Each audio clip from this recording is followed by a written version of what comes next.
আপনারা পুলিশ? দাদা আপনারা পুলিশ নাকি পিস্তল দেখাচ্ছিলেন গাড়ি থেকে? গাড়ি থেকে পিস্তল কেন দেখাচ্ছিলেন?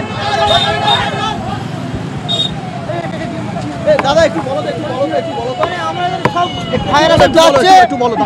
আমাদের ভাইয়েরা যাচ্ছে, জমিয়ত উলামা হিন্দের ডাকে ওয়াকফ আইন প্রত্যাহার করার জন্য যাচ্ছিলাম।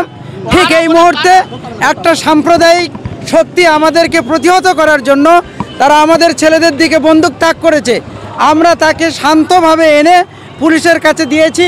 সম্ভবত পুলিশ তাকে কোনো পদক্ষেপ করেনি, তাকে সেইভাবে ছেড়ে দিয়েছে।